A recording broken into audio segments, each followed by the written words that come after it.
जय सोमनाथ। मैं हूं डॉक्टर मिसवाणिया। आज हम बात करेंगे कि हमें मच्छी नॉनवेज खाना चाहिए या नहीं खाना चाहिए, क्यों खाना चाहिए, क्यों नहीं खाना चाहिए। ये प्रश्न सबके मन में ऐसा बना रहता है और ये विचार आता रहता है। तो हमें क्या करना चाहिए,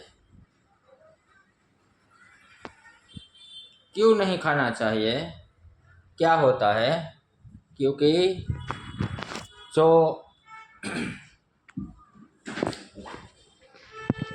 हम अनाज खाते हैं तो 6 से 7 घंटा लगता है।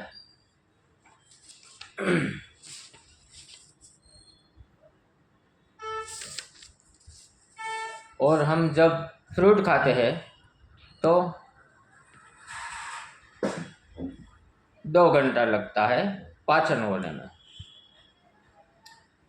जब हम मच्छी या नॉनवेज खाते हैं तो उसमें 50 से ज़्यादा घंटा लगता है पाचन होने में। तो हमारी बॉडी को पाचन करने के लिए बहुत तकलीफ पड़ती है। बॉडी पर पूरी बॉडी पर प्रेशर आता है। इसीलिए नॉनवेज और मच्छी खाने में हमें हमारी जो अन्न नली है उन पे प्रेशर आता है, जठराग्नि है उनमें प्रेशर आता है, जो हमारा डाइजेस्ट सिस्टम है उसमें भी गड़बड़ हो जाती है। और ज़्यादा क्या होता है, क्योंकि जब 50 से ज़्यादा घंटा पाचन होने में लग जाता है तो जो मच्छी नॉनवेज होते हैं उसमें बैक्टीरिया उत्पन्न हो जाता है और बैक्टीरिया उत्पन्न होने से हम ज़्यादा बीमार रहते हैं। तो अब आप बताओ, खाना चाहिए या नहीं खाना चाहिए। अब आपकी मर्जी। मैंने आपको जो सही था वो बता दिया। जब हम फ्रूट खा के सो जाते हैं तो हमें नींद नहीं आती। क्यों? क्योंकि फ्रूट पाचन करने में हमारे शरीर को, हमारी पूरी बॉडी को उन पर इतना प्रेशर नहीं आता, इसलिए नींद कम आती है। अब लोग बात करेंगे अनाज खाने से नींद आ जाती है। क्यों आती है? क्योंकि अनाज पाचन होने में 7 से 8 घंटा लगता है। तो हमारी बॉडी उसको पाचन करने में हमारी बॉडी स्थूल हो जाती है, नरम हो जाती है। इसीलिए जब हमारी बॉडी स्थूल हो जाती है, नरम हो जाती है, बॉडी में हमें थकान लगता है, तब हमें ऊँघ आ जाती है। उसका यही साइंटिफिकली कारण है। जब नॉनवेज खाते हैं तो उसमें ज़्यादा ऊँघ आती है, क्योंकि वो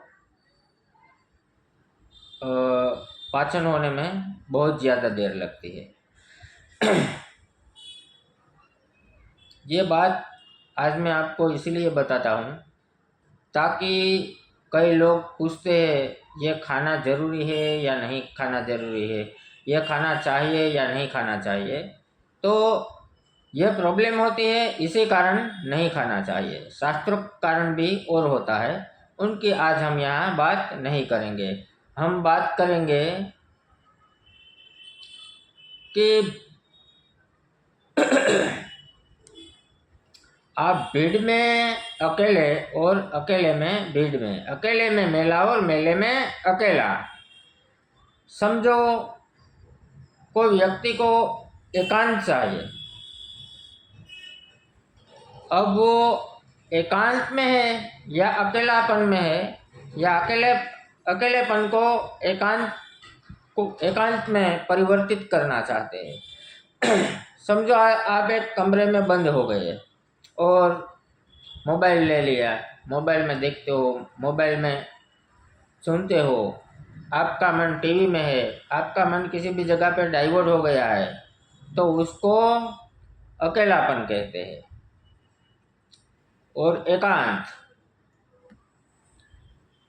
एकांत उसको बोलते हैं जब हम एक कमरे में बंद हो गए तो हमें ना मोबाइल, ना टीवी, ना दुनिया, हम समझ लो एकांत उसको बोलते हैं चाहे हम कमरे में एक हो या हम भीड़ में हो।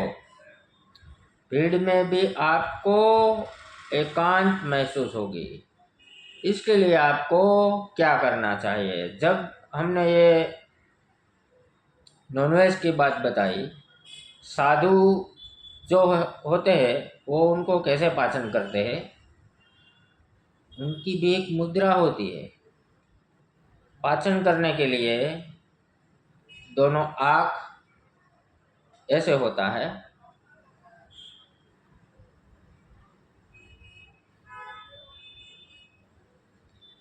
ये बंद हो जाता है, सिर्फ 8 से 10 मिनट पाचन हो जाता है। दूसरी प्रक्रिया योग से भी आप पाचन कर सकते हैं। जैसे बताते हैं कि आपको खाने के बाद कम से कम 15 से 20 मिनट चलना चाहिए।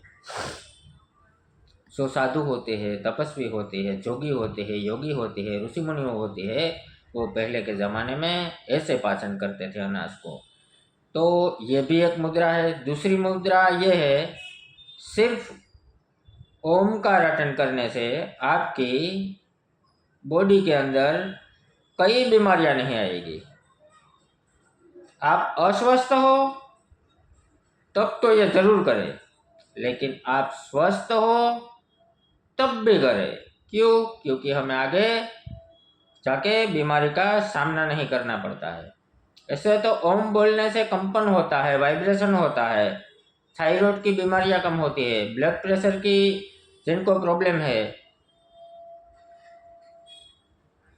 उनको भी उनमें कुछ दिन में अच्छा रिपोर्ट आएगा।